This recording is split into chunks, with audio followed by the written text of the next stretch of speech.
video. Drake May.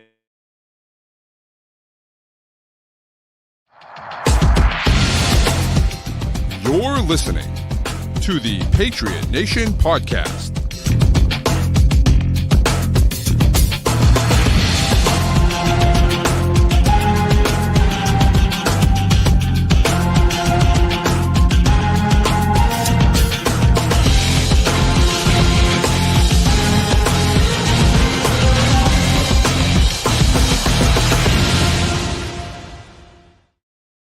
All right, welcome into another edition of the Patriot Nation Podcast. As always, a proud member of the CLNS group of podcasts. Make sure you download and subscribe to all of those great shows.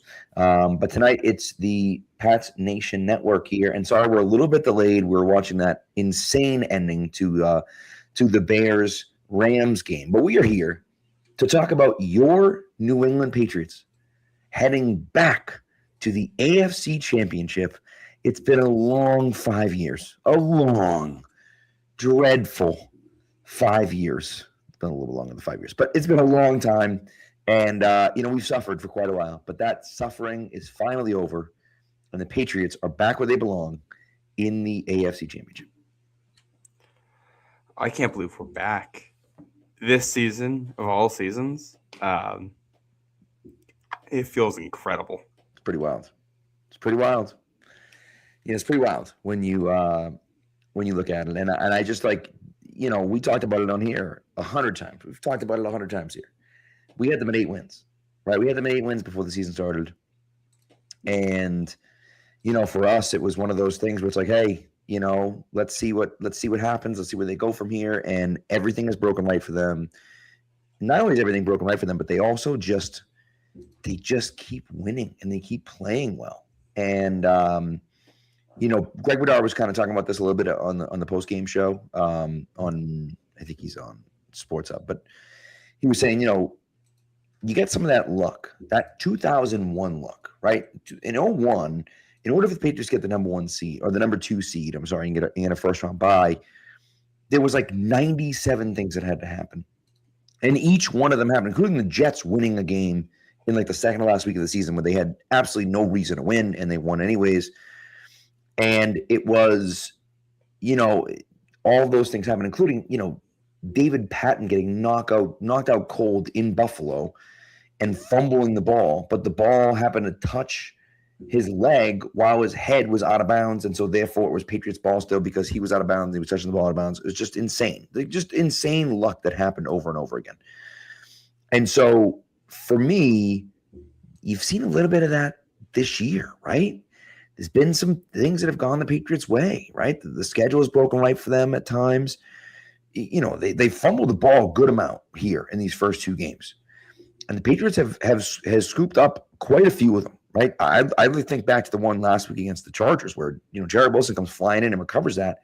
They might have picked it up and ran it in for a touchdown, right? The Chargers. So, it's one of those things that, I looked at it and said, man, I kind of agree with them that they've gotten lucky. They've definitely played well, but they've also gotten lucky at moments. And you need a little bit of luck, too. If you're going to win a championship, you need a little bit of luck.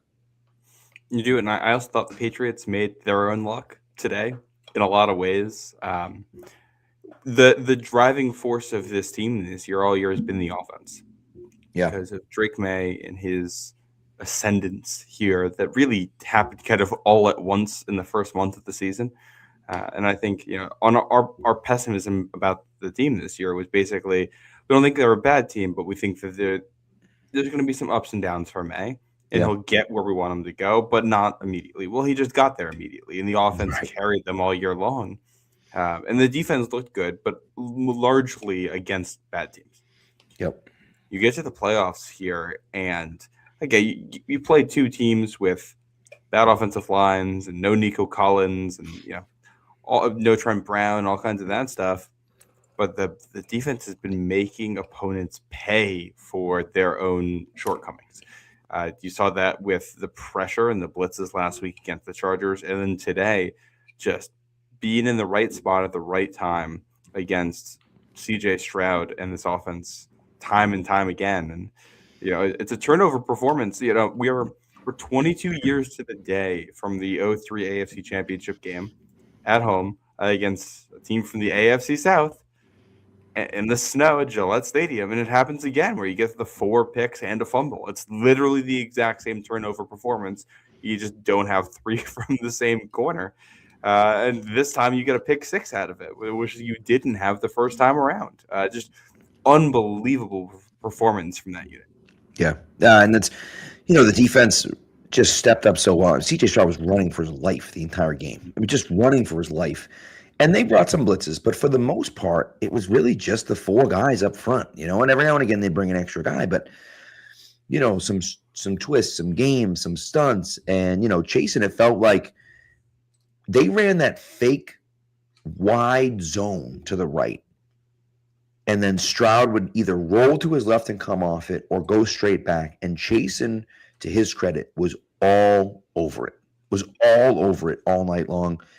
That play was, he had a sack on that play, and the pick 6 by Marcus Jones came on that play as well, where, Stroud's arm hits Chasen's helmet. The ball goes basically straight up in the air. So, credit to him. He really did a nice job. And so the Patriots, though, it just defensively, they stuffed the run. They were able to stop the run all night long. And when you could stop the run like that, that really changes the game. If they can do that next week, and I know Denver has a much better offensive line, if they can do that next week and force Jarrett Stidham to be the one to beat you, I think the Patriots win. But that's their path to success. You have to be able to stop the run. Today, 22 carries for 48 yards. Yep. That's it. And their longest run of the day was a scramble by CJ Stroud. So yep, you'll take that. 100%. And I think that this was one of our big keys to the game for this Patriots defense. It's, can you stop the run on early downs and get the Texans into a spot where they have to throw the football? And that ended up being your key to the game here. The Texans couldn't run the ball. They have to throw, and Stroud makes a whole bunch of errors because of it. In some ways, that is, and we talked about all kinds of stuff this game, but in a lot of ways, that is just your deciding factor right there. That's what swings it for you. Being able to take a quarterback who, Stroud did not turn it over that much this year. Missed a couple games, but only 8 picks on the season. Turnover or interception rate not that much higher than what Drake May did this year. He has not been that turnover prone, and the Texans haven't been that turnover prone. They had the second fewest turnovers in the league this year. And it's regression to the mean a little bit here with some fumble luck and playing defenses that could actually take advantage. And you saw it last week with 3 turnovers against the Steelers and then 5 today. They often they had 1 game with 3 turnovers this year. Every other game they were below that, and you get into the playoffs, you have 8 turnovers in 2 games. So clearly, teams able to key a little bit on what they do. And Stroud loses, you lose your safety blanket in Nico Collins. You lose your other safety blanket mid-game in Dalton Schultz. Yeah. And the whole offense is out of sorts at that point, and you punish it. Yeah. Yeah, and there was one big play, huge play. I think it was in the third quarter, I believe, where they, Texans ran the ball. They get up to the line of scrimmage without huddling, and the Patriots are just confused. They're just kind of running all over the place. And Cade Stover is just by himself in the flat. And Stroud throws it a little bit high. I mean, it's there. It's a little bit high, and he just drops it. And you just it was a game-changing moment, in my opinion. I believe they still ended up kicking a field goal on that drive, but he was just wide open, and he just missed him. He just missed it. Just dropped the pass. And that's the type of thing for me where it's like those little moments change the game, right? When you don't make the play that you should make, Patriots completely screwed it up. It was a disaster by the Patriots. And he's left wide open. He's going to pick up 25 yards on the play or, 15, 20 yards on the play, and he just drops it. And it's just like, hey, man, you got to make a play at some point, and they didn't. And that's, again, those small plays every now and again can change things, When I didn't think, even last week, the Patriots defense is not necessarily sound. They'll blow coverages. They'll leave guys wide open. There'll be mistakes. But what they do is confuse you on a snap, especially if you have to throw against them. They're going to confuse you. And that's where this stuff happens. That's where you get, you're throwing to guys that you don't necessarily trust, or you're throwing them out of rhythm because you don't know what's going on, or you're missing throws because you're not getting your feet set because you don't know what's going on, or you're thrown into tight windows because you thought things were going to be open and you're getting deflections. Like that was the whole thing. And it's like, yeah, sometimes you get lucky because guys are dropping balls, but also sometimes they're dropping balls because it's downstream of being uncomfortable and being unsettled that this defense does to you. Right. It's true. By the way, this, play call was stepping in the first half with, running Henderson kind of over and over again. I think what we're starting to see, and Henderson had some really nice plays early on, kind of halfway through the season. I think we're starting to see in the playoffs how important Ramondre Stevenson is. I think that, the kid looked out of sorts today. He just looked out of sorts. There were times at the beginning of the like he didn't know. Kind of.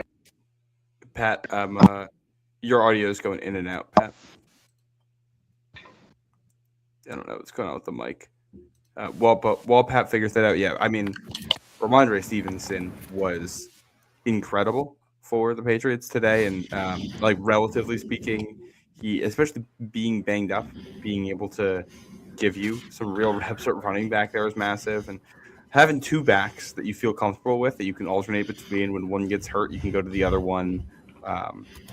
You can rotate them. They have different skill sets too. It's been one of the team's strengths all year long, and Ramondre, I thought, helped you out a lot today. Right. Especially in the game. For sure. And I think that, sorry about that. I don't know what the heck happened over here, but no, you're but good I think now. That's all right. Good. That's a big part of it, is that sometimes it's just that veteran leadership. And I think Henderson woke him up a little bit. Like, you see a kid walk in there and make some big plays. And you're like, all right, I got to go out there and perform.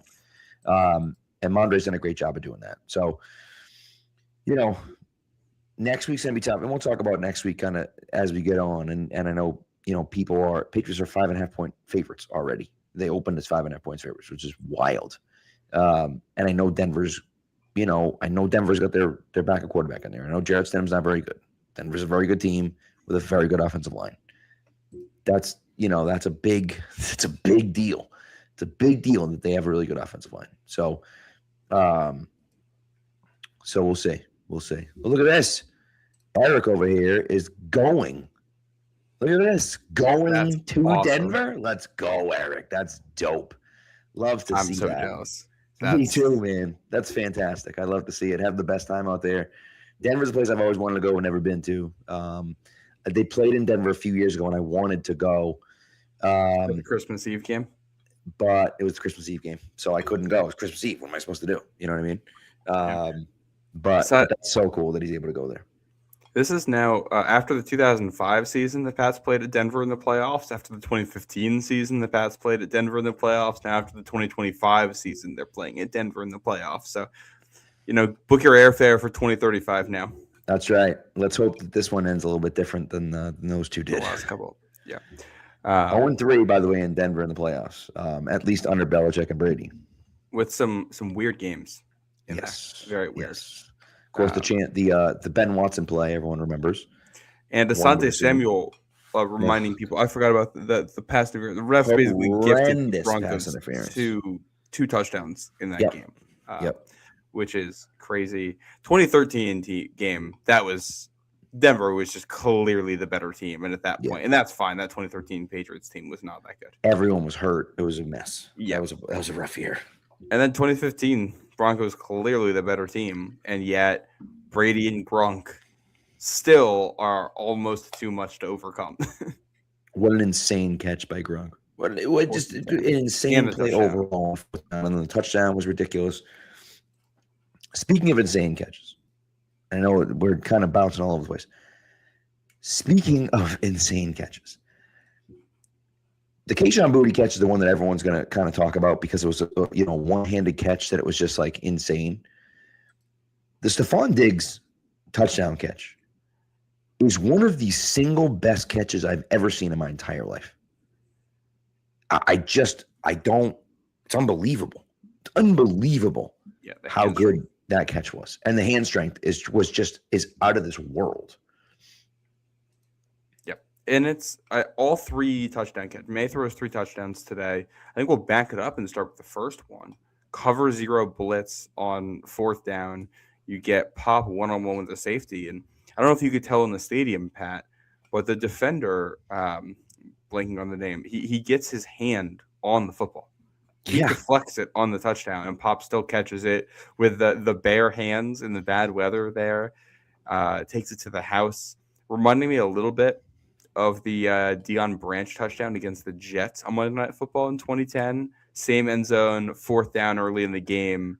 Ball underneath that he just takes to the house. Yeah. Similar spot on the field. I thought you saw, like, offensively, we talked about how we thought it might be an ugly game. The Patriots might have a lot of, like, 3-and-outs and ugly possessions and turnovers, and it was just, as long as the turnovers didn't kill them, it was, can you get 2 or 3 big plays?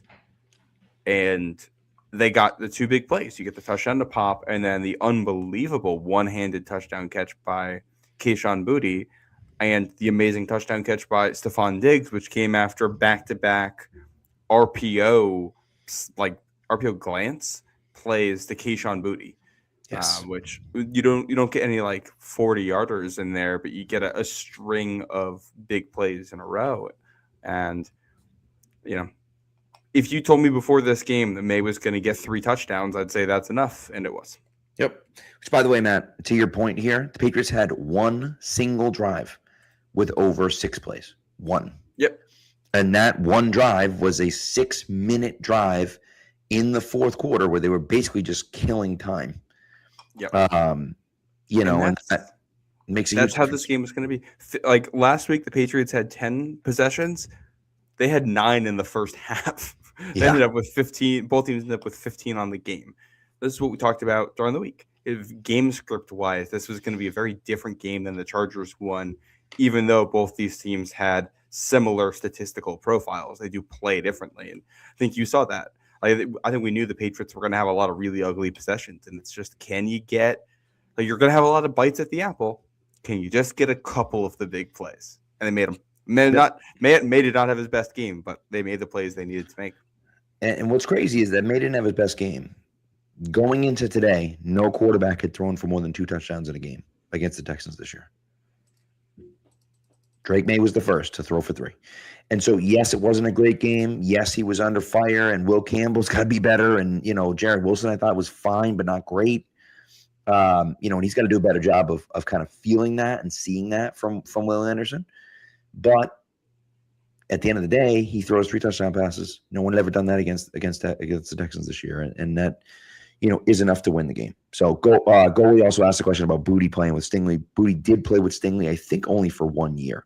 But Kayshon Boutte did play with Derek Stingley, maybe two. And then also, what year was Stingley drafted? Stingley was drafted 2022. It was the year before Gonzo, so I think 2022. All right, then I think 1 year. I think 2021 was there. Okay. No, because Boutte was there in 2020 as well, because he played 2020, 21, 22, drafted in 23. So they had 2 years together.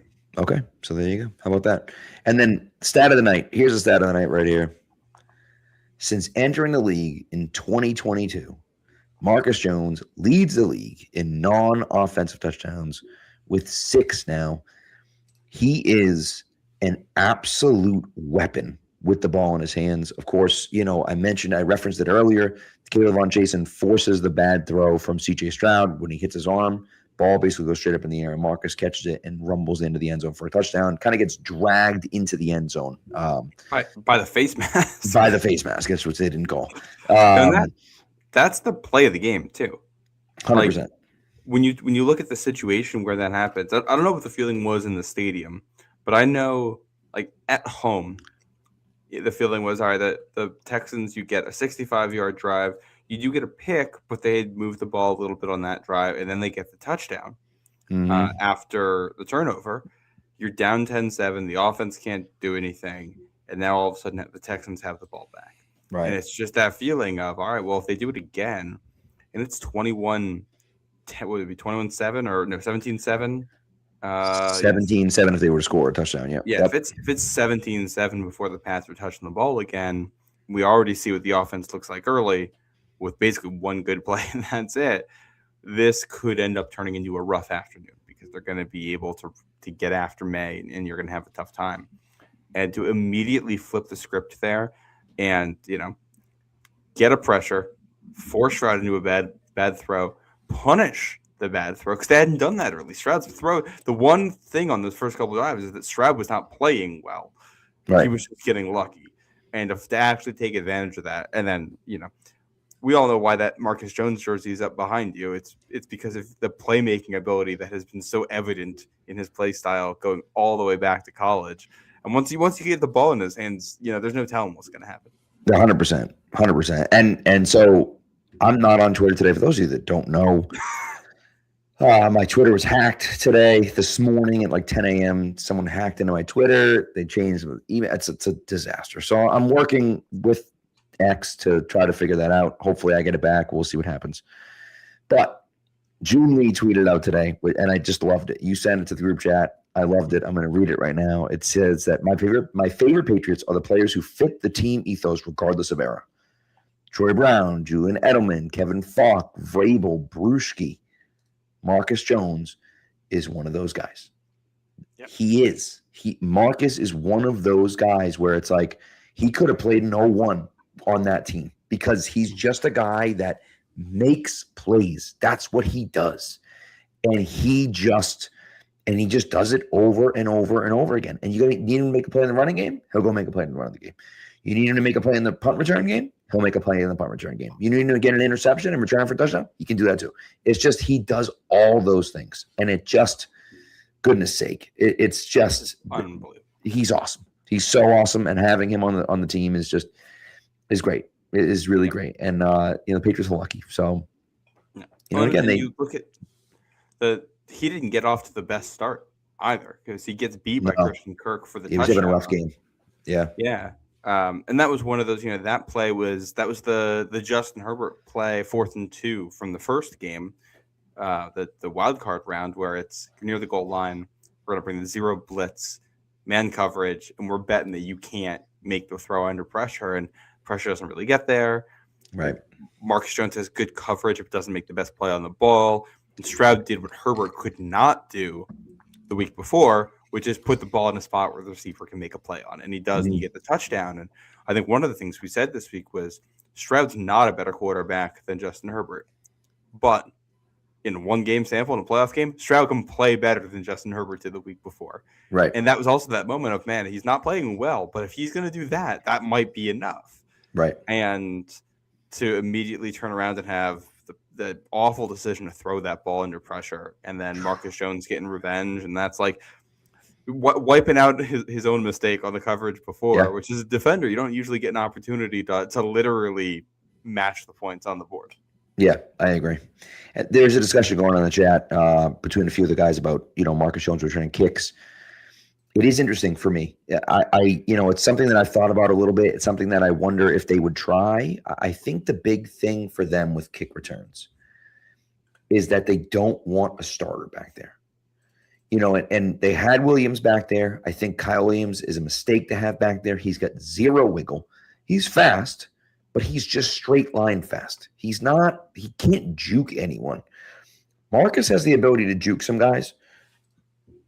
I just think that's an injury waiting to happen for Marcus Jones. He's already on the field a ton. You want him back there because he's an elite punt returner. Yeah. Kick returning is a completely different thing. And my take on it is that you're probably not going to get too many kick return touchdowns.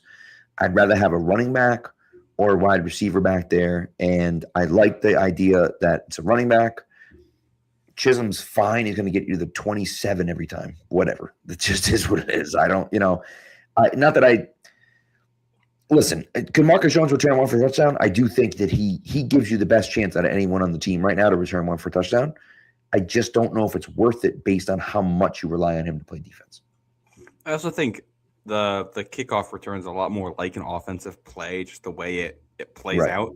So getting offensive players to return that, I think, makes sense to just they're going to read the way that happens better. And I don't hate the idea of getting Marcus some experience with kickoff returns, in the preseason, so that in a big moment you can put him back there, give him one or two in a playoff game, or in a big regular season game where you feel like you might need it. But I think they're perfectly fine as is. And, as we saw, Antonio Gibson could take one to the house. Troyan Henderson can take one to the house. Both those guys doing it going back to August. So I had no issues with the way they've handled that overall. Yeah, that goalie mentioned he wanted them to trade for Shaheed. I mean, you saw what Shaheed did for the Seahawks, right? If you're trading for a guy like that, because I know people balked at the price for Shaheed. But if you can guarantee that a guy like that, like getting a 7-point play in special teams in the divisional round, like that is a massive, massive play. I mean, that's your game-winning score off the opening kickoff, and that's right. So that turns into Shaheed is a free agent, by the way. Yep. Well, I'm going to assume Seattle will want him back, but if they don't get a deal done and he hits the market, you would assume that they would want him back, but who knows? You never know. Shaheed on kickoffs and Marcus Jones on punts would be probably that's the best return unit in the NFL right there, as long as you can block to a half decent level. Yeah, wouldn't even be close. Wouldn't even be close. So the only thing that could possibly be up there is if Chimere DK keeps this up the way he's been doing it.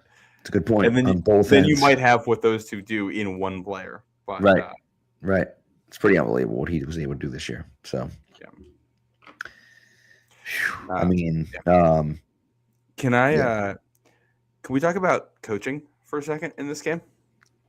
Yes, let's do that, please. I thought DeMeco Ryans got thoroughly, and I mean thoroughly, outcoached in this game. Mm-hmm. And there's a couple of, that's the fourth down decisions. You're down on the road in the playoffs. You got a 4th and 2 near the goal line, and you don't go for it. Down by 2 possessions at that point. You're kicking a field goal to go down by 8 in that spot. Yeah. I just thought that was awful. And especially, when you have the kind of defense you do, the defense that we saw, and we'll have to get into this, but Will Campbell could not block today. The Texans have the best 4-man rush in the NFL. Right. If you don't get it 4th down from the opponent's 7-yard line, you feel good about your chances of immediately getting 2 points back right there. Right. Or getting a strip sack and getting 7 points back, or being right back where you started. And to just not go for that, I thought was awful. You're giving up a chance for 4 extra points there, and in a game where the Patriots already beat you on a 4th down and got a touchdown off that play. I thought that was brutal. But what's even worse than that, Pat? It's what leads up to that sequence, because you've got 3rd and 2 from the 7, and you can't get a play in the second half of a playoff game. You have to burn a timeout just to get a play in on 3rd and 2 that isn't successful, and then you don't go for it on 4th and 2. Yeah, and then this happens again later in the 4th quarter, where you have another 3rd down where you can't get the play in, and you have to call a timeout, and you don't get it. Yeah, which is one of the reasons why the game ends the way it does. Yeah, you forfeit 2 timeouts in the second half of a playoff game because you can't get plays in on 3rd downs that you don't even end up converting once you get the call in that you wanted. And then down by 2 scores with 4 minutes left in a postseason game, you're punting. I don't care what the down and distance is. It could be 4th and goal from your own 1. It doesn't matter. It's completely insane that they would punt there. And for a former player to be doing that, I get if it was some nerd in a box who's like, oh, well, technically, if we do this, it's the right call. No, man, you're a football player. Go out there and be aggressive and trust your guys to make a play. What are we doing here? And I really liked DeMeco Ryans before this game, but the way everything about the second half unfolded for the Texans, just the mismanagement of the clock and of fourth down situations, the game where you're an underdog in the road in bad conditions and your offense hasn't played well and you don't know when you're going to be back in the red zone again. Yeah, I would have It's gone so bad. I definitely would have gone for the touchdown instead of the field goal, to try to make it a 3-point game as opposed to an 8-point game. I do that fourth down. Again, there's 4 minutes left to go in the game. Here's the thing. You're down 12, right? Let's say you don't get it. Sure, the Patriots are already in field goal range. If you can stop the Patriots 3 and out, which is what we were assuming you wanted to do when you punted it deep to them. If you can stop them 3 and out, by the way, you only have one timeout left, which I think, to me, that makes it so difference. much worse. It makes because it so much one timeout. You can't stop the clock. So to me, you say, you okay, can't let the other team have the ball in that situation. Correct. So, but if you stop the Patriots 3 and out, they kick a field goal. Now you go from being down 2 scores to being down 2 scores. What is the difference? Who cares if they kick a field goal in that situation? If you stop them 3 and out and they kick the field goal, you're down 15. You need 2 touchdowns. You've needed 2 touchdowns to begin with. So what difference does it make? It's just, it's so incredibly stupid. And it's one of those things where it's like, I had people around me leaving. They were like, yeah, we're out of here. Like, we'll try to beat the traffic home. Like, they just punted to end the game. Game's over. It's like, they're like, yeah, the game's over. Like, see you later. We'll see you next year. I'm like, all right, guys. Like, see ya. It's just crazy. It's just throwing up. You're throwing up a white flag to your team at that point. Yeah. And it's just embarrassing. Yeah. I don't get it. And I thought the Texans were, generally speaking, prepared for this game. We talk about the Patriots offense didn't have, they had a bad day. We thought they were going to have a bad day largely. And I thought the Texans did a good job of showing things that we hadn't seen before. I thought we saw more blitz looks and different blitz looks than what we'd seen from the Texans this year. Yeah. Especially I think the play that was designed on that fourth down, I think that was designed to be like a cover 4 look. I think that was designed to get Pop 1-on-1 with that safety. It's just that it ended up being blitz 0. So that's a look you like in that spot against cover 4, because that's what or against man coverage. Right. Like cover 1, that's what you think they're probably playing there. And they just go blitz 0, and it's an even better look for that. But the Texans were at least doing different things from what they've done all year, and I thought it fooled the Patriots a lot, and it got a lot of good results. Yeah, it definitely did. Just not enough.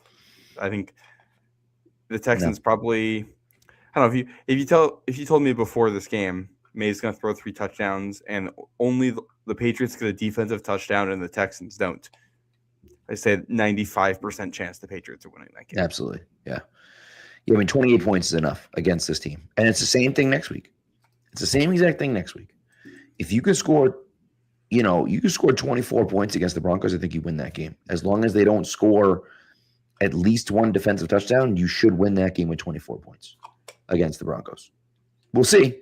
But, especially when you talk about Gillette Stadium being their quarterback, you should win that game if you can score 24. Now, can you score 24? I don't know. We'll see. But if you can score 24, you win that game. Remember that Matt Collins is eligible to come off of IR.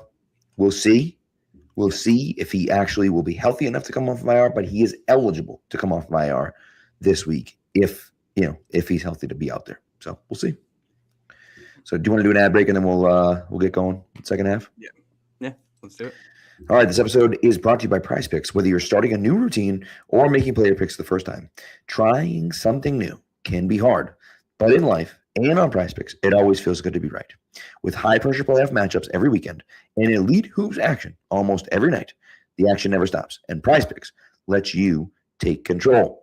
Now, don't forget, Prize Picks now has early payouts. If your player gets off to a hot start, you now have the option to cash out those winnings before the game even finishes. And with the new social feeds tab, you can share Prize Picks with your friends and copy lineups from winners with a single click. Copy lineups you like or use them as inspiration for your own picks. You can even follow Prize Pick partners like us and tail or fade our picks with just one click. By the way, my lineup hit this week. Josh Allen, more than I think it was 36 rushing yards, and Mondre for more than 35 rushing yards. Absolutely love to see it. Love to see it. It was nice. Nice little cap to the weekend for me. What are you going to do? Download the app Prize Picks. Put in the promo code CLNS. When you do that, you're going to get $50 in lineups after you play your first $5 lineup. That's code CLNS on Prize Picks to get $50 in lineups after you play your first $5 lineup. Prize Picks. It's good to be right. Okay. A guy that I think deserves some recognition. I did talk about Jason a little bit. Yeah, did I not? A little, but let's do more. He played fantastic today. He was fantastic. Him and the other guy we'll talk about the corners in a bit, but he's a guy that I've been on a little bit this year. I didn't love him. I thought okay. He played fantastic today.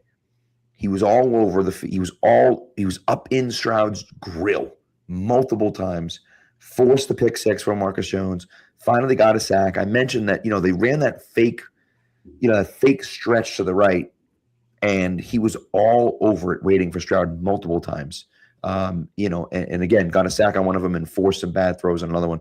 On the other ones, he just constantly in the backfield, consistently in the backfield, has been their best pass rusher all year long, and did it again today. And really, for me, is a guy that I didn't know kind of coming into this. I didn't know. Like halfway through the year, I was kind of like, okay, he's decent. We'll see. And Goldie's saying he should get re-signed this offseason. I think it makes sense to re-sign him this offseason. I don't know how much he's going to get.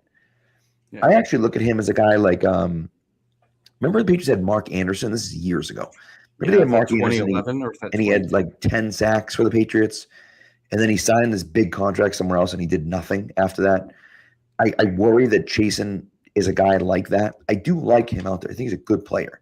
I just wonder, is he that good that you want to pay him a ton of money?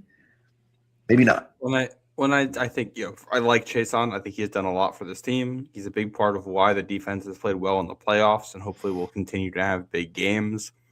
I also think, depending on the salary he gets, you might be able to get a better player for the same money, or 80% of that player for significantly less money. And like Harold Landry is already locked in next year. He's going to be on your roster. So there's one of your spots. Presumably Elijah Ponder is going to be another. I do wonder if Anthony Jennings has played his way just into Mike Vrabel's group. He's played well this year. I think he's a good depth guy. He played awesome. He played awesome today. Had another sack, forced the sack on the Tonga one where they punted with 4 minutes left. That was caused by Jennings on the twist, and then Tonga finished it off. Cleans it up. Yeah. I do think this is one of those spots where you take Chason back with the right money, and also like if Max Crosby is available, this is the spot you upgrade. Right. Like I'd rather if it's signed Chason to market rate or trade for Max Crosby, I think you're probably taking the trade for Max Crosby if you can only have one of the two. 100%. And that goes for other potential edge rushers they can make moves for.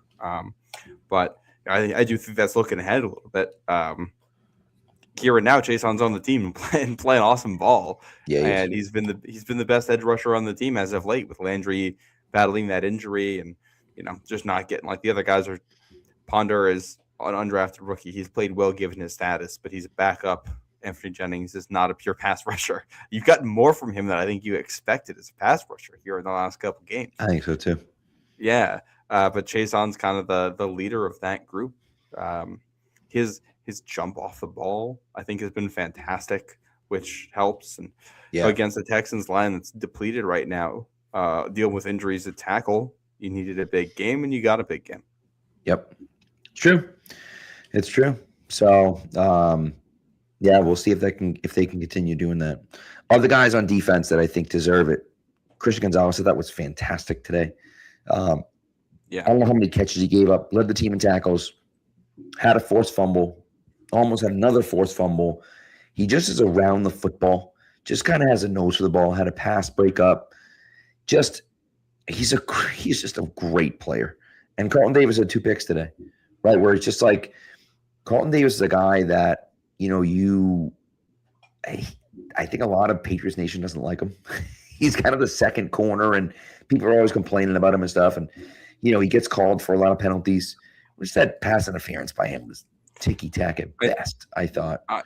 He had two. Two, yeah. One of them was awful.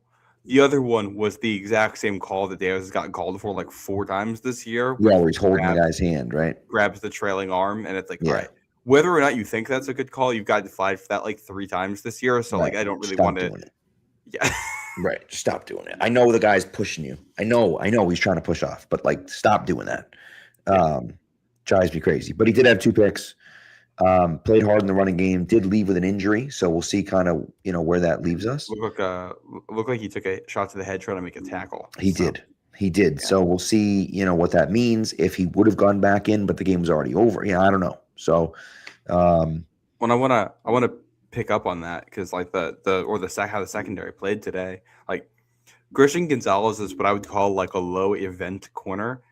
You just don't throw at him. So there's just not a lot of stats near wherever he is on the field. Right. Occasionally you get the tackles because teams might run in his direction. He's the weakest tackler of the group, which I think you saw at times in the second Bills game this year, and even in the Ravens game. But by and large, like, not a lot happens around Christian Gonzalez because offenses don't want to be over that. Right. So what that means is that Carlton Davis and Marcus Jones both end up being like high event players. They're going to get thrown out a lot. They're going to give up more yards and more completions because of that, just by volume, and then also more penalties. But then also you get the other plays, and just the fact that you got 3 picks from those 2 guys, and you get the 2 penalties, and Marcus Jones gives up the touchdown. But if you're the trade-off here of a touchdown and 2 penalties to 3 interceptions and a touchdown, that is so far in the defense's favor that you will take that. And that first Carlton Davis pick, I didn't think he should have, probably could have just gotten 2 feet down going out of bounds. He didn't necessarily make a great play, but he got his knee down by 1 hair. That's unbelievable. That's all that matters. I sent you that screenshot. Yeah, it was insane. Yeah, well, you're at the stadiums because you couldn't. I mean, in the stadium, you can't tell. I thought there's no chance. He caught it. I'm like, there's no way he got the second foot down. I'm like, there's no way he did. That was my reaction in live time too, and he got that knee in just barely. It's a great call by the refs. I don't know how the heck they saw that, but it was a great call by the refs. Yeah, I will say, for what has been not necessarily the best weekend of NFL officiating, getting calls like that right on the first try. Yeah, I'll give him the credit where credit's due there. Agreed. I have one more in the secondary too. Yes, and that's Craig Woodson. Yep. The pick. Yep. Like he has been fantastic in the playoffs. I think this is the best we've seen him play all year, which makes me very optimistic about the future, hoping that this is something that can continue. Yeah. But just his play speed right now is so fast. He's recognizing things so well. Everyone. I thought everyone in the secondary had a fantastic day today, and the Texans ended up with like over 200 passing yards, I think. So like it would be easy to just look at some of the stats and say, it was an okay day, but they were breaking up balls all over the place. I thought they tackled well. Gonzo with a forced fumble. Like I thought everyone had a good day. Yeah, even outside of the picks. Right. Stroud's also 20 for 47. So like, they throw over 200 yards, but he's under 50% completion percentage, right? That's, not great. Not great for him. And it felt like there were a lot of checkdowns in there. I felt like when they were trying to throw the ball down the field at all, it was not happening. Well, in that last drive, right? Those last 2 drives, right? They give up some yards because they're like, go ahead, take some yardage down the field. We're okay with that, And that play by Robert Splain to end the game. Talk about that. That play by Robert Splain. I mean, he's running down the field with no one over the top with a wide receiver. And then Hutchinson gets up to make the catch, and Splain gets his hand in and knocks it away. It's insane. It's just so we, of course, celebrated, and we're like, oh my God. And my dad's like, wait, that was Splain down there? What the hell is he doing there by himself? I'm like, I don't know. It must have been a Tampa 2 look It had to have been. That I don't or know yeah, what some the kind heck of it match was. coverage, or yeah, but unbelievable play. Your middle linebackers covering a wide receiver one-on-one and knocks the pass away to end the game. It's unbelievable. Yeah, that was fantastic. But you can tell how much better this defense is when you have Milton Williams back, Kyrus Tonga back, who gets his first sack of the season today, Yep. and Robert Spillane. Just what that does for the spine of your defense up the yeah. middle, and then the cascading effect of putting every other player in a better spot for success. Like we talked about Jack Gibbons last week and Christian Ellis, who I thought had a good game, and just like Jelani Tavai has played well. Like it puts every other player in a better spot where they have to do just a little bit less. And that's the team aspect of this. And it's kind of, we talked about this last year, how the defense fell apart when Bentley got hurt. Bentley and Barmore, because it was like, all right, well, that was supposed to be the spine of your defense. Right. And now it's not there. And I think Spillane, I don't know if he's a better fit for what they do now. He's that guy for you in the middle of the defense. And you also have two other guys on the defensive line up the middle that help you in addition to what Barmore should have been for you last year. And that right there is so much of the turnaround from what this defense was. For sure. And with great coaching. Well, then you add in, Chasen and Landry, and I think Avery Jennings has really done a really nice job this year. So it's like you add those guys in, and all of a sudden defensively you're looking at it saying like, oh, seems pretty dang good, right? And it's funny, and look, they're in the AFC Championship game, so like I think it's fair to make these comparisons to 0-1, but you look at 0-1 and you see the starters that they got from free agency, guys that you were like, Mike Vrabel, fine, whatever, he played. But like that's a guy that Brian Cox, another great example, right? A guy that kind of came in and fit a specific role and played extremely well in that role. And you're looking at it saying, here we are, Robert Spillane, good player, not a great player, but good player. And he makes a play like that to end the game. And again, it's not like they were going to lose if they gave a touchdown on that play, but like it's a huge play for him to make. He's been a phenomenal player for them this year. That's a situation where it's like these could be, and again, we're getting ahead of ourselves. You think about 0-1 and those Patriots legends, right, that came from that 0-1, free agent class. Anthony Pleasant and Bobby Hamilton and, Mike Vrabel and, got Tyrone Poole, who they got that year, and David Patton. And you look at all these guys that they brought in that people are like, whatever, like these guys are fine. And, never mind like the really good players that they brought in this year as well. Milton Williams obviously is a great player, but like Spillane has kind of come out of the woodwork and we're like, oh yeah, we thought we'd like him, but he's really turned into that guy for them. And Christian Ellis too. I mean, Christian Ellis has been fantastic in the playoffs too. So, and really kind of for the back half, for the better part of the year for Ellis. And it just, man, what they're doing right now is pretty crazy. Well, to take a step back here too, just like it's like different. Obviously, Vrabel we know, but like different coaches and different players, and yet here we are, and it's January, and it's playoffs, and it's snowing, and they're out there with the silver helmets and blue jerseys and silver pants, and they're picking off quarterbacks, and they're scoring defensive touchdowns, and they're just beating the hell out of you on defense with a quarterback who makes enough plays. It's very much like the more things change, the more they stay the same here. Right. It's crazy. Like it just kind of feels like we're right back to the top. We just went right back to 2001 at the top of the dynasty. It's pretty unbelievable. And we'll see. Obviously, we'll see what comes from here because, nothing is guaranteed in the league. We all know what happened with Denver on Saturday when they thought they were as high as it gets at this point in the season. So, don't count your eggs before they hatch. But and it's a tough place to play. It's a tough place to play over there. And I think Nick Foles tweeted something out today about how, hey, look, it sucks, obviously, Broncos fans, but I played the Patriots in a championship situation as a backup quarterback. It worked out well for him. Now that doesn't mean anything necessarily, but maybe it does. And that's yeah, we'll see. I just it's kind of wild when you think about like where the Patriots could be after this week. I mean, and you just, oh my God. And one thing I will say is this.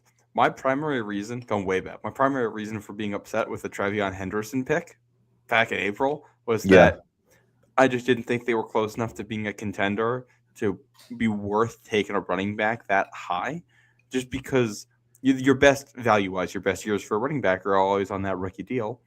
And I didn't know, I didn't know if we were going to get enough. If you told me that the Patriots were going to be this good this year, right. I would have had a very different opinion of that pick at the time. So kudos to them for making it. I do think that when you see Luther Burden today with a couple drops on a big drive late for the Bears, and, you can Monday morning quarterback things, but Henderson's been amazing for them this season, and it's a big reason why they're first in the AFC East instead of second in the AFC East, and why they're getting the 2 seed and playing these games at home, and why they've had back-to-back warm weather dome teams have to come play in the cold. Yep. That's makes a huge advantage. Makes a difference. And Go ahead. It's it. Like, all right. Should we be a little bit concerned about May in the cold and in wet weather? Yeah, a little bit. I can't because it feels like how many games has he played in bad weather now? Because it feels like most of the games he's played in bad weather have also been against good teams. Right. It's like I don't want to. Like it's a lot of his performance today could have just been the Texans are really good. Like they're just better. They're more talented than you across the board. Yeah, and that certainly could be part of it, right? And so you say, hey, look, it's not necessarily him, but I think you've seen enough here where you wonder, like, he doesn't play his best in these games. Now, I will say, a lot of quarterbacks don't play their best in these types of situations, in these types of games, right? You saw Matt Stafford, tonight in Chicago, and he didn't throw any interceptions, but he wasn't great. He was fine, good enough to win. But, they didn't do a great job against them. And kind of one of the things about the Bears that they've given up, I think they're like 28th in yards allowed or something like that. And, whatever. They just turn the ball over more than anyone else. Yeah, the Bears are they actually had a better turnover differential this year than the Texans. And the Texans were second in turnovers on offense, third in defense. Yeah. The Bears have just been turnover lucky to a ridiculous degree this year. Right. And they get no turnovers, so of course that's huge. Obviously, when you're not turning the football over.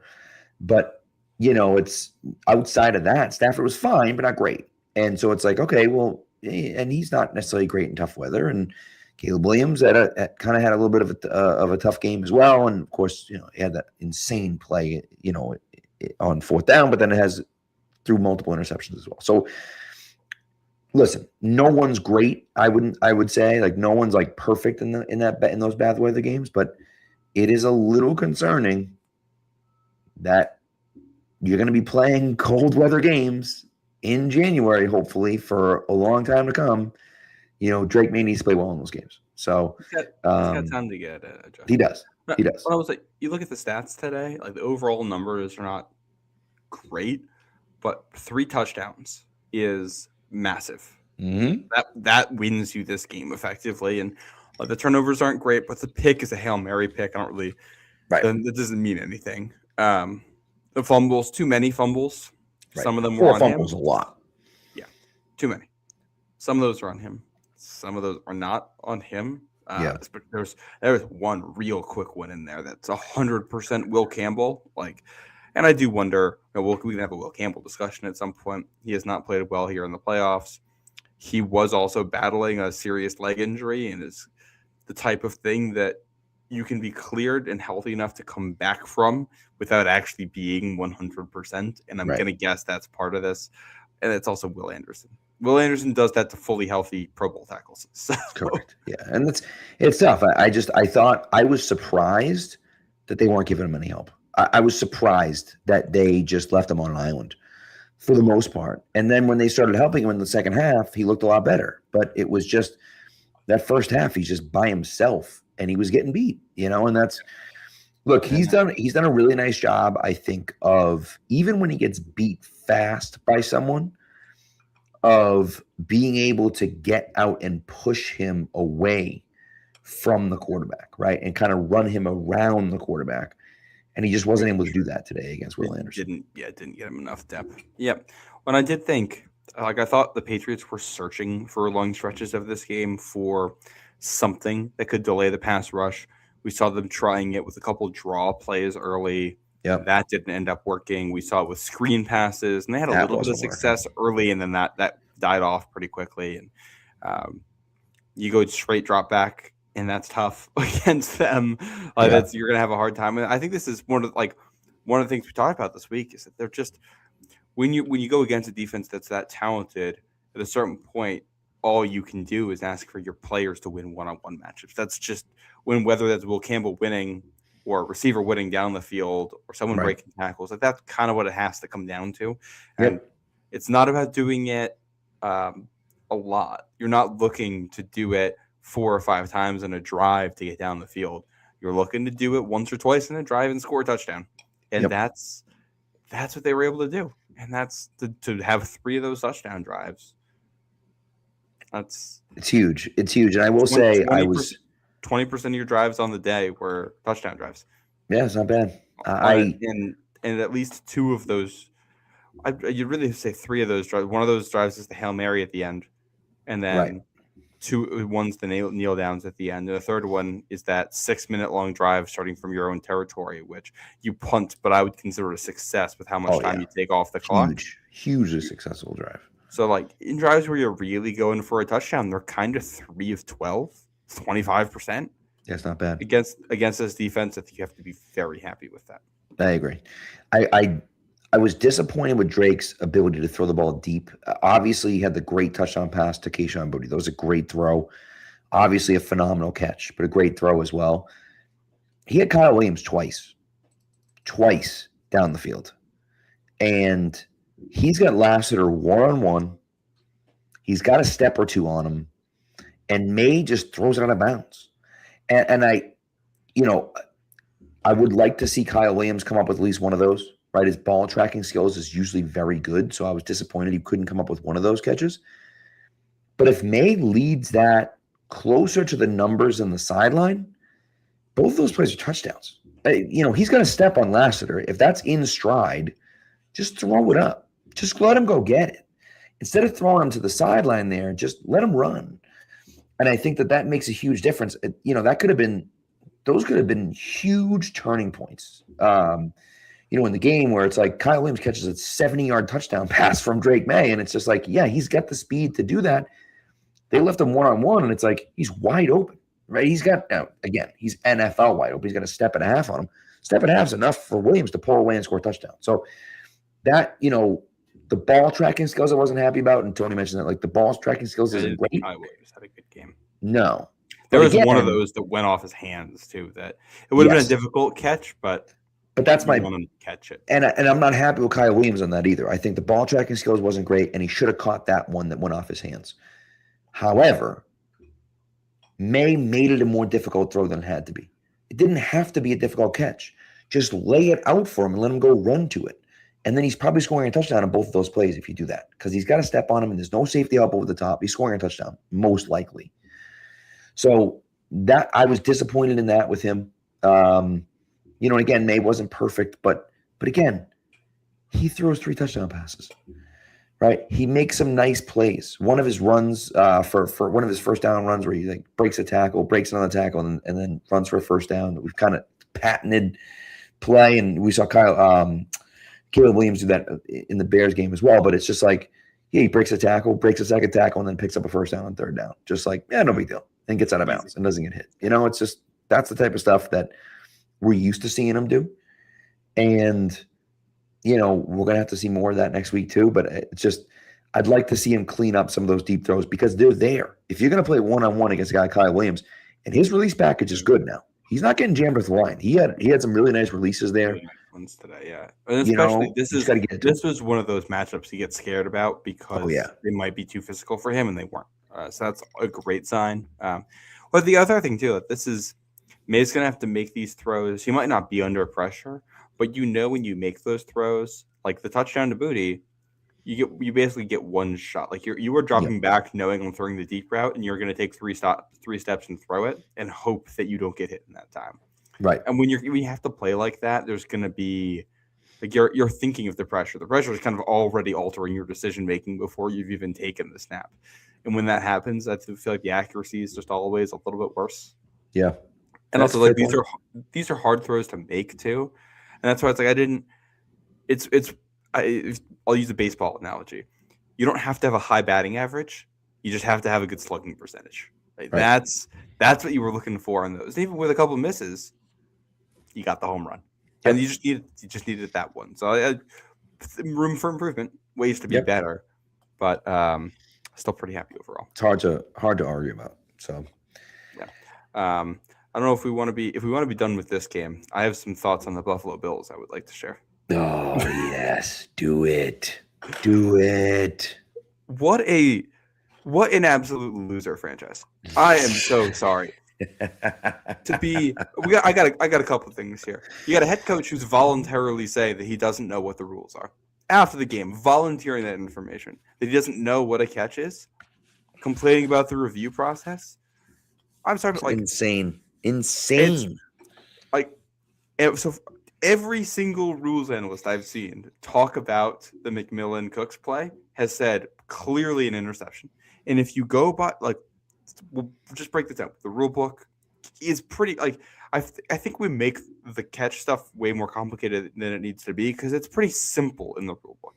It's a 3-step thing. It's you need to have control of the ball. That's step 1. Step 2, you need to have both feet or part of your body down in the playing surface to establish that you're within the playing surface. And then from there, it's basically do something with the ball or have control of the ball long enough that you could do something with the ball. That's basically what it boils down to. Yep. And the way that the NFL has always interpreted that. If a catch is made while you're falling to the ground, then the do something with the ball is just have possession of the ball long enough that you could stand back up with it. That's how they interpret it.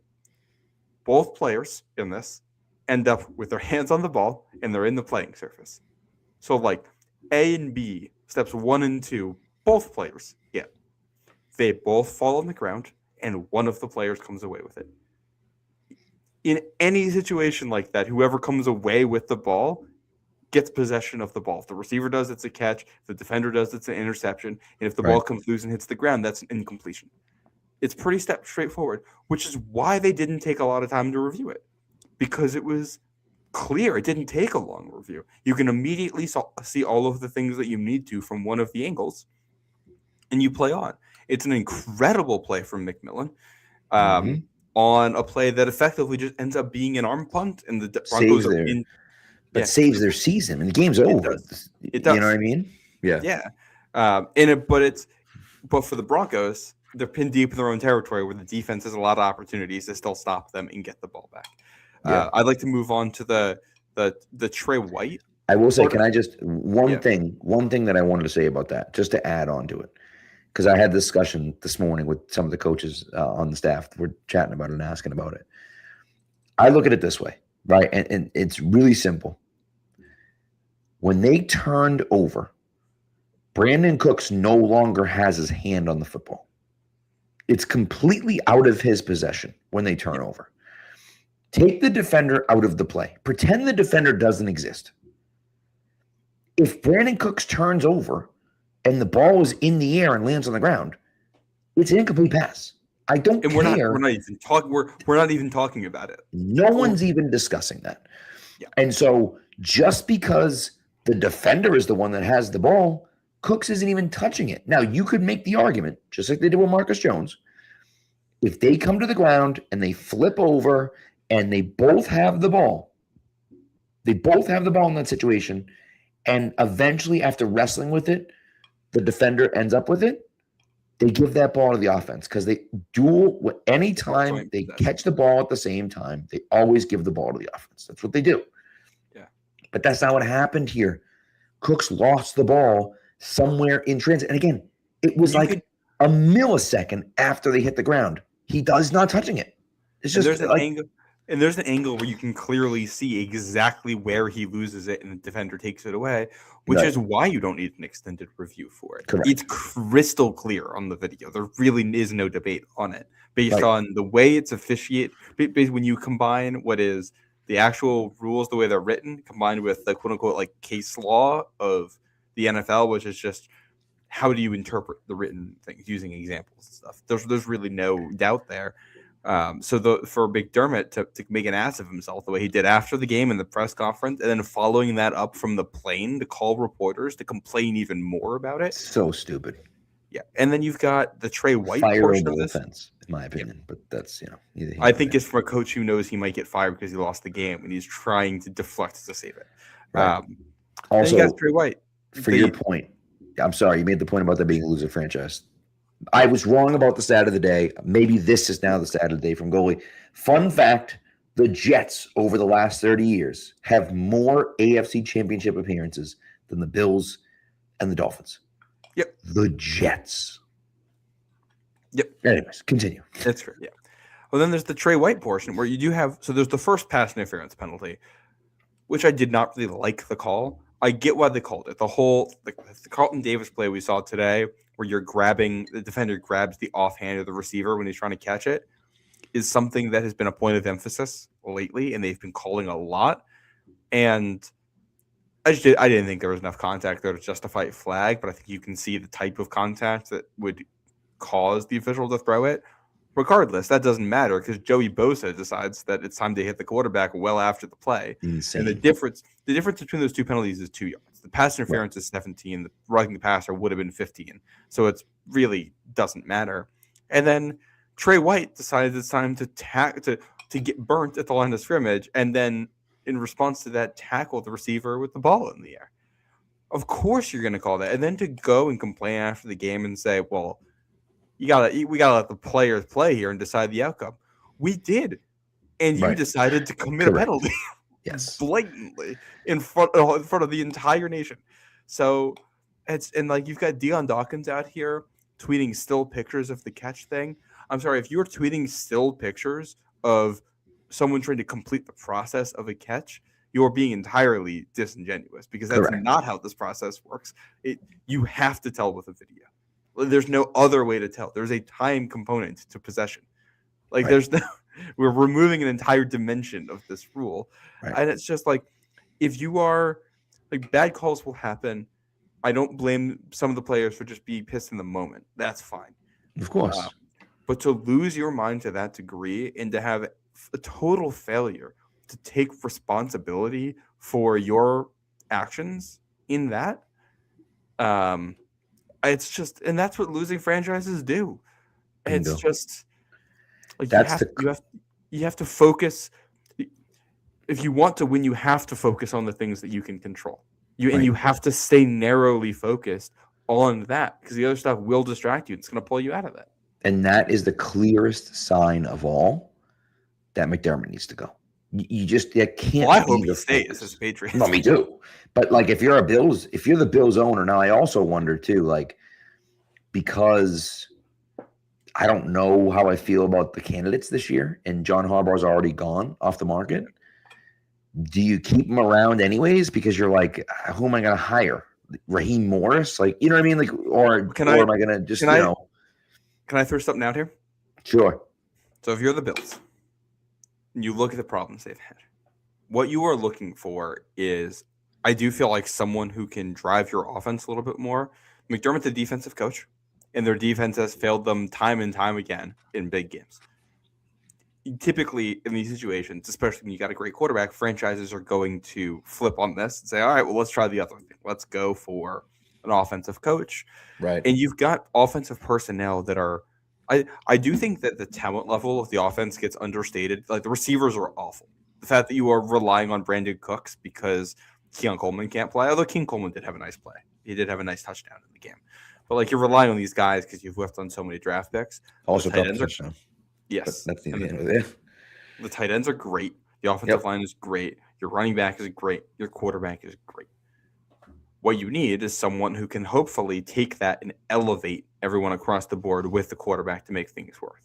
I also think you look at the culture up there, and it does just feel like things have gotten tight the way that they have gotten close and not been able to finish. Yep. Pat, do you know who I'm leading this into right now? Who I think on paper is the absolute perfect candidate for the Buffalo Bills? Sounds like the former coach of the Miami Dolphins, Mike McDaniel. It is the former coach of the Miami Dolphins, Mike McDaniel, which will absolutely never happen for a million and one reasons. But how funny would that be?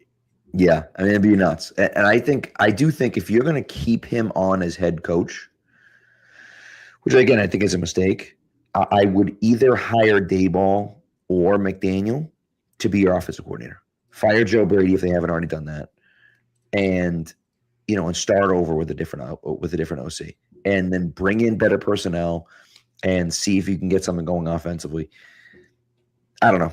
That'd be pretty wild to imagine if McDaniel another. I don't think they would, but that'd be pretty crazy.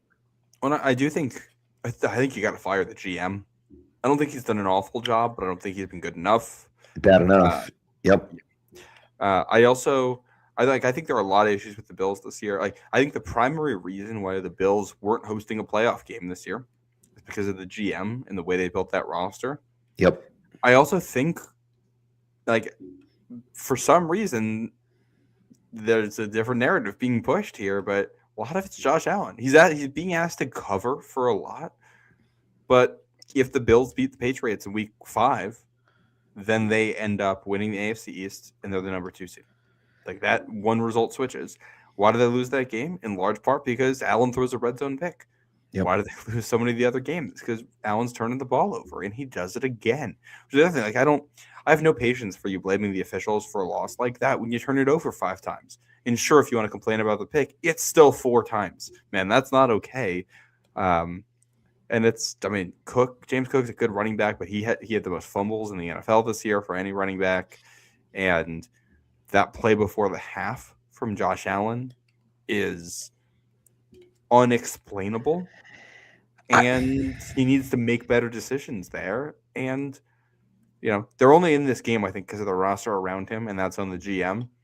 They lost this game because their 2 best offensive players in James Cook and Josh Allen turned the ball over. That's why you lose.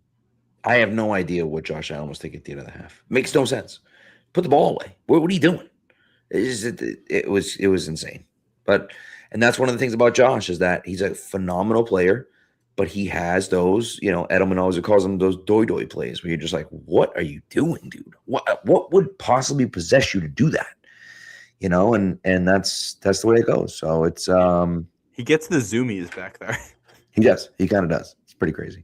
And Tony does mention if Mondre doesn't fumble on the goal line versus Pittsburgh, the AFC Championship game is in Foxborough, which is kind of crazy. However, then they would have played Buffalo last week. So they would have played Buffalo this weekend as opposed to Houston. So, yeah. And I will say, like, we'll talk about this Denver game for a second.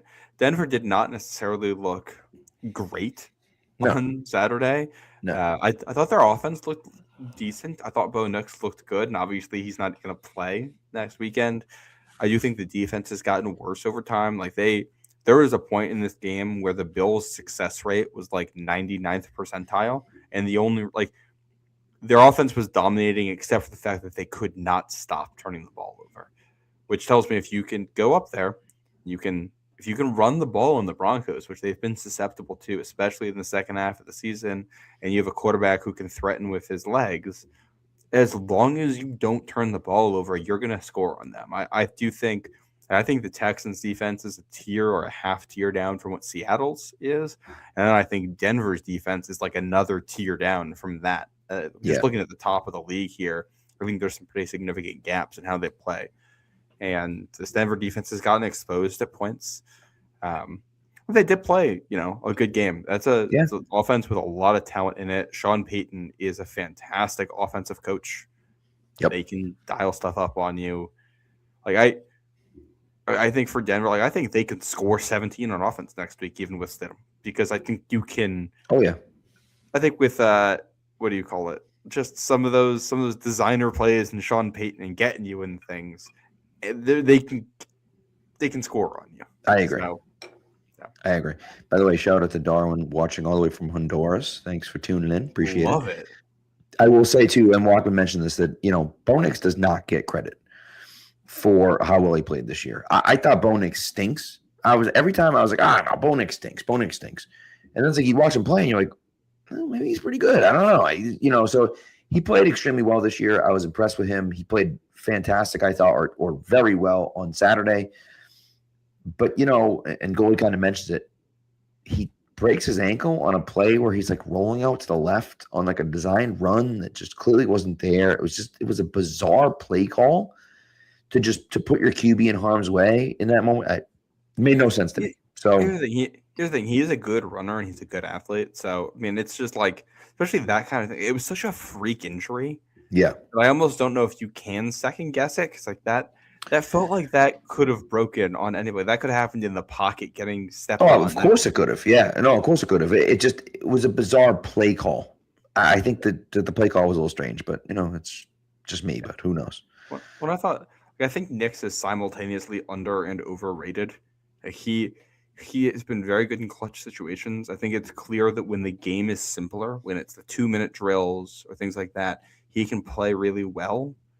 He also makes mistakes. And like Bo Nix has that Brock Purdy to him where when you put him in a system and you point and tell him, hey, throw it there, he's pretty good. And then he's also a good athlete, so he can ad-lib from there. Problem is that when he ad-libs, he'll make some of the dumbest decisions you've ever seen. And which is why he's had to lead so many comebacks for the Broncos this year. I do think he's probably the AFC equivalent to Brock Purdy at this point. Probably worse and in a worse offense. Yes. Not talent wise, but like Sean Payton's not as good at this as Kyle Shanahan. Shanahan's better at that part. Right. So like I think it's a similar type of situation. But Nix is what? Probably in the top half of all starting quarterbacks and definitely not in the top 10. I would agree with that. Yeah, I'd agree. Yeah, he's probably just outside the top 10, maybe 14, 15, somewhere around there. Yeah. And now next week, it's going to be a guy who has not thrown a pass in the NFL since 2023. The last, when Stidham started last, it was the 2 games after the Patriots-Broncos Christmas Eve game. He started the 2 after that to finish the season. Crazy. And that's the last time he threw a pass in the NFL.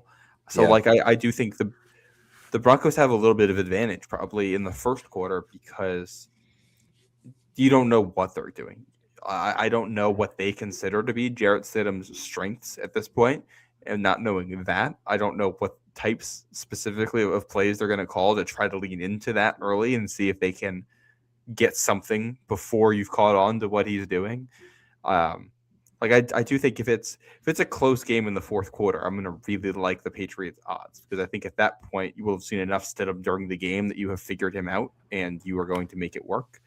And I also think there's a chance that the Broncos score in the first 2 or 3 drives because you have no scouting report on him whatsoever, and they're going to throw, especially in a game like this, AFC Championship game at home, trip to the Super Bowl, backup quarterback. You're everything in the kitchen sink. You're emptying the playbook on this game. I will say one of the things that I think helps the Patriots is that he was here, and that there's a lot of scouts and personnel that were here when he was here. And so you probably have a good idea of what his strengths and weaknesses are. So you may not know exactly who he is, but I think that you have some reports on him about, who he is and what he is. And so I think that that's helpful for the Patriots. When you're looking at, who is he and what type of guy is he?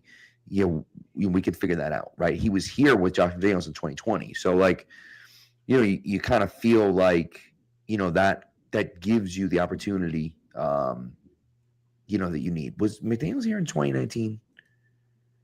Yeah. Yeah, because he was here in 18 too. Yeah. Yeah, he was here through 2021.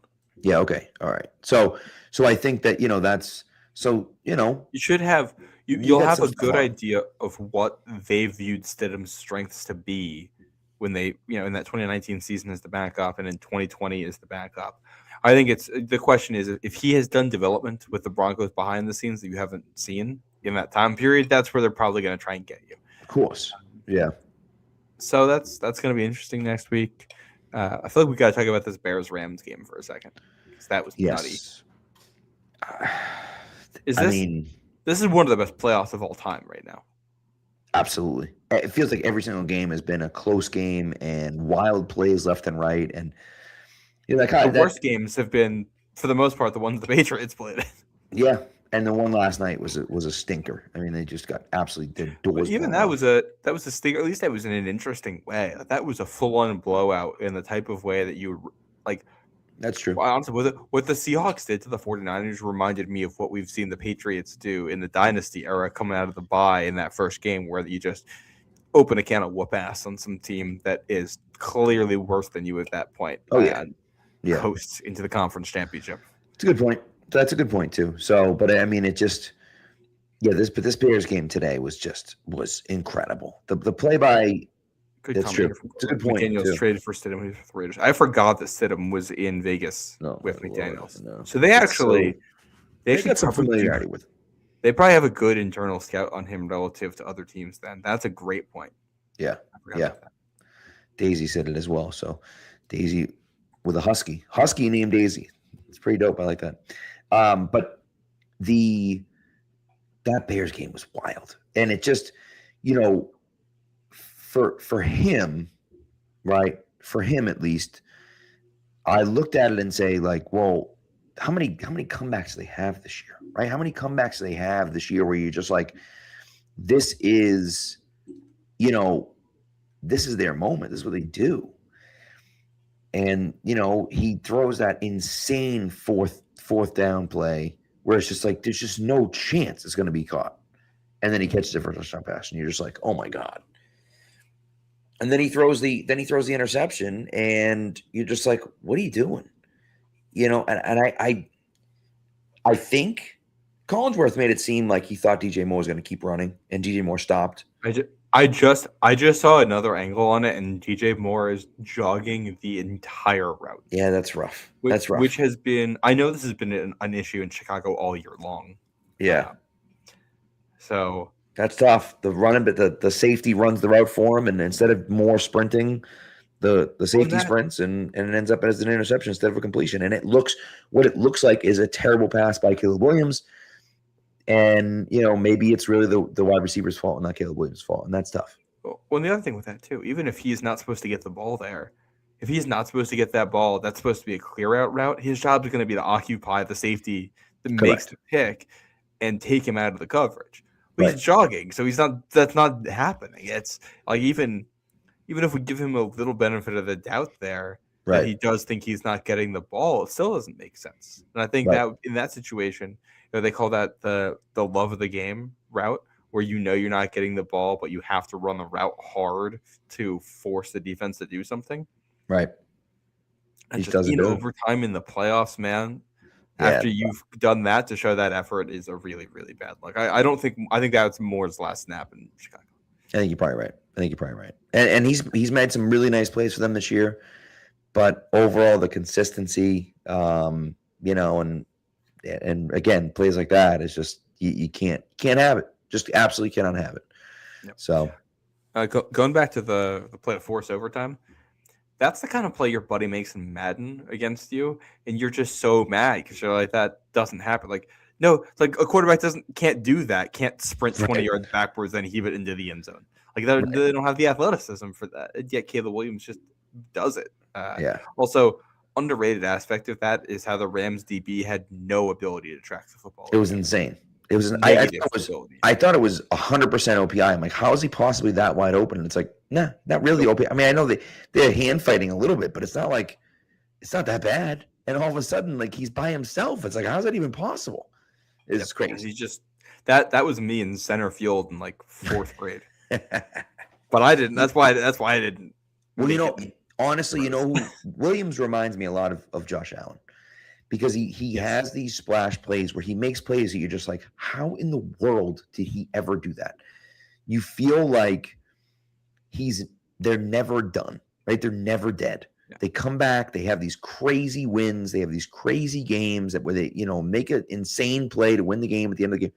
But it's like, then he also has those back-breaking turnovers that just kill you. And if he's Josh Allen, he's way ahead of where Josh Allen was in year 2. So, he's got a great offensive coordinator. I think he's going to continue to grow. But again, it's like one of the things that I love about what May has done this year is he makes those easy plays, right? At the end of the game, when they had the ball, 3rd and 6, near the goal line. I think it was in the goal line. No, 3rd and 6 before. Well, I guess it was. I guess it was as they were going in to score. It may have actually been the play before the Caleb Williams, the crazy throw. He's got Luther Burden wide open in the flat, and he just missed him. And he had, not the flat. He's got him, for a first down, and he just missed him. Throws it high, and it's just like you got to have that throw. That throw's got to be there, and he's a little bit too bad. So, yep. I think that's something he's going to have to work on, and I think he'll get better at it. But he reminds me a lot of Josh Allen in the fact that he just he has those plays. You're like, oh my God, it's crazy. He's Josh Allen, but in maybe it's like Josh Allen in Kyler Murray's body, but with 120% of the athleticism. in right, comparatively speaking, he's in Kyler Murray's body because Josh Allen's like a freak, and he's 6'5", 280, and Caleb Williams is only 6'1". But yes, in actuality, he's significantly bigger than Kyler Murray. But comparatively speaking, yes, he's in Kyler Murray's body. I think Caleb Williams is what Brock Purdy thinks he is. That's a great way to put it like that. So just in terms of because Brock Purdy has that Josh Allen brain. He does. Just a much worse athlete, which sometimes constrains him from doing the dumb stuff. I would agree. His body can't do the things. I would agree. But yeah, this is Josh Allen in Mahomes' body. That's similar, a little bit smaller than Mahomes. Yeah. But yeah, this is going to be a very fun championship weekend. It sure is. Forward to this now, and there's a chance that we get 2 blowouts here, but especially based on that, if the Seattle team that we saw Saturday night, oh my God, if they're winning the Super Bowl and they might not play a game decided by less than 3 touchdowns. Yeah. I will say the issue with the Seahawks is that team, you think they're the best team in football, and yet they also have a trapdoor. And it's just the entire team, the entire hopes of the city of Seattle could fall out a trapdoor named Sam Darnold at any point. And I will say, I think if you're the Patriots and you have some optimism here, I think you might in some ways prefer playing Seattle in the Super Bowl if you get to that point, because this defense has been giving people fits right now. And if you can keep that game close where Darnold has to throw the ball, you might fool him, and you might get something out of it. Now, if we're talking about that matchup, one thing the Patriots are going to have to be better about, and they're going to have to be better about next week too, going against Gillette Stadium, got to take advantage of turnovers. Mm-hmm. I don't, other than the pick 6, I think the Patriots didn't have a single point off turnovers today. All of those things. Pretty sure one of them led to a field goal. I'm fairly certain. Late?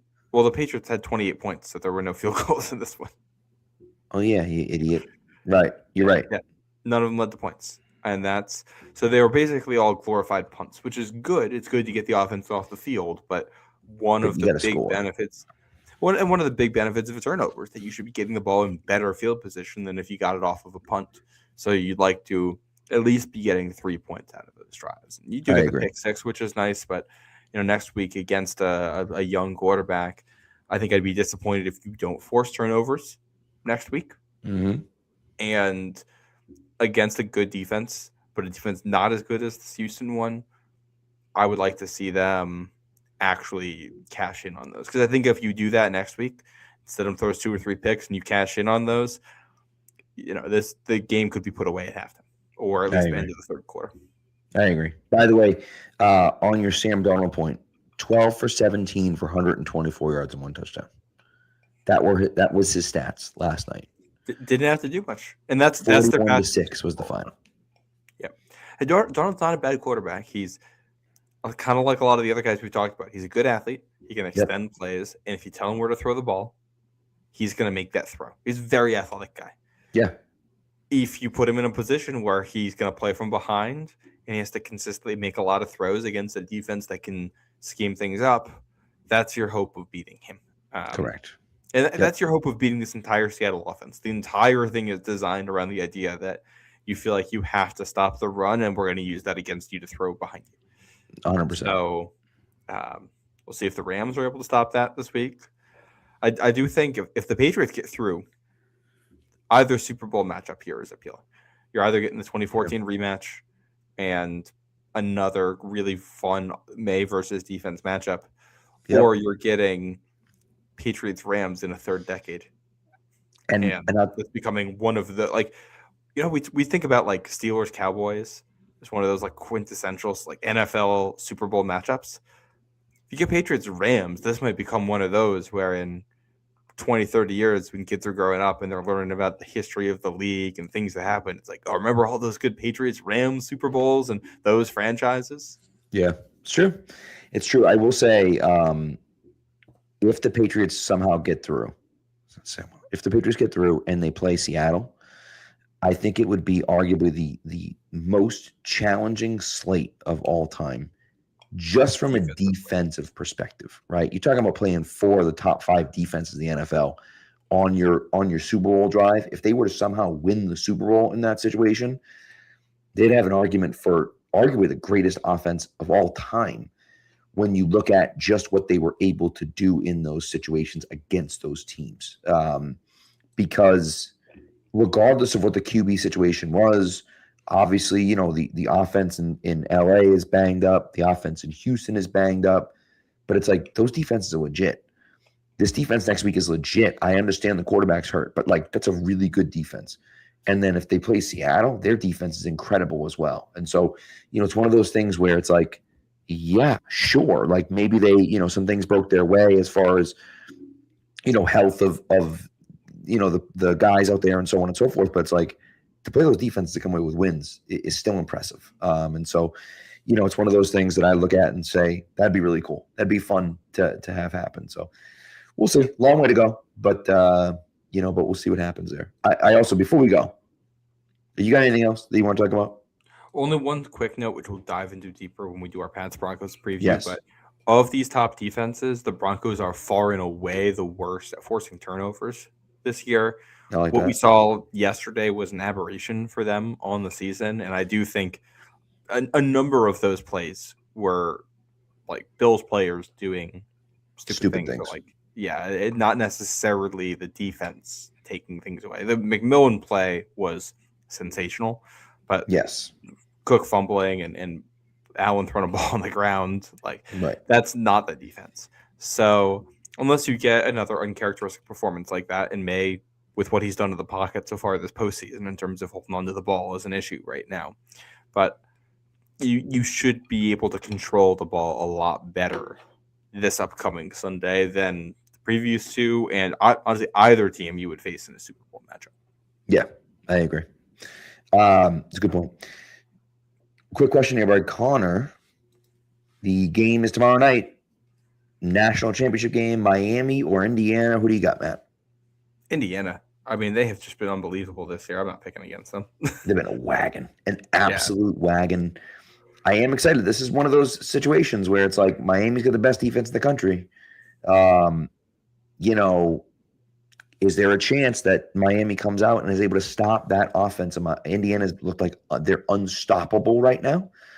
I am really interested to see what's going to happen there. So I'm hoping for a good game, but you know, I think that they said that, what did they say? Indiana is the first team since like the 30s to score 55 plus points and win by 30 plus in 3 games in a season. It's just like they don't want to beat you. They want to murder you. They want to like just absolutely take your will and destroy you. And they're going to want to do the same thing to Miami. The question is Miami going to be able to stop that? So it should be a really fun matchup. I'm with you, though. I don't know how you pick against Indiana. I just don't know how you do it. But maybe Miami can pull it out. You never know. Agreed.